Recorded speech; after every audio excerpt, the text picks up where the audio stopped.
Chroma keying is a really useful skill to have in your tool set. However, it can be very, very tricky to become good at. It takes practice. So let's go live to our reporter Nicholas in the field with some tips and tricks on chroma keying. Nick, how are you out there today?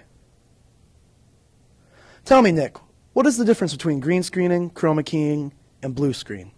Hi to you too, Nick. Yeah, that's actually a good question. Blue screen, green screen, chroma key, doesn't matter what the terminology is that you use because the end result's always going to be the same thing.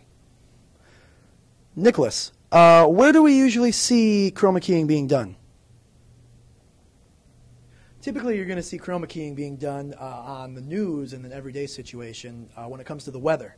You're going to see a weather map behind the newscaster when in actuality it's just one big green wall and the map's being projected by computer on the screen. Another thing to keep in mind is when it comes down to your wardrobe choice, if you're using the color green for your backdrop, you do not want to be wearing green because that's going to get picked up, and heaven knows you do not want Texas plastered across your chest. So let me ask you, what are some less common uses of chroma keying?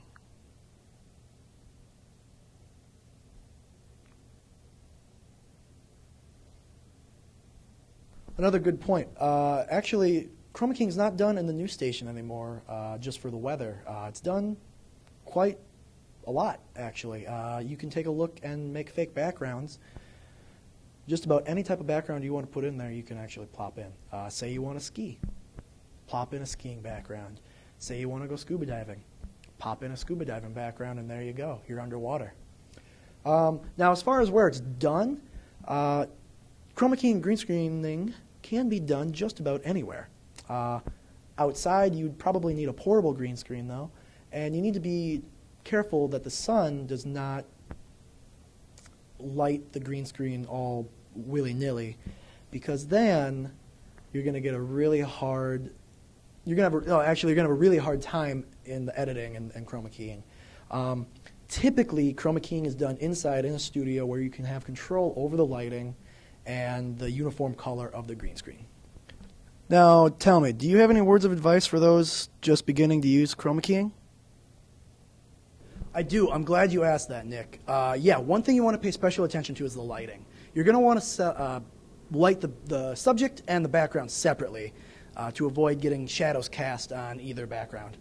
Another thing to avoid the background is making sure the subject is a far enough distance away from the backdrop. Also, you want to make sure that you smooth out any wrinkles if you're using a cloth background, and also avoid wearing the same color clothing as the backdrop, because otherwise the projection is just going to get caught up on your clothing and you're going to look like you're floating. And finally, you want to make sure that your earrings or jewelry in general are not worn, because that has a possibility of reflecting the same color that the background is. So honestly, what's the best color to use, blue or green? Ah, the age-old question, yeah. Well, actually, it doesn't matter, to be honest, completely. It does not matter. What you want to do is just experiment and see which result is better. All right. Thank you very much, Nick. Thank you. Back to you.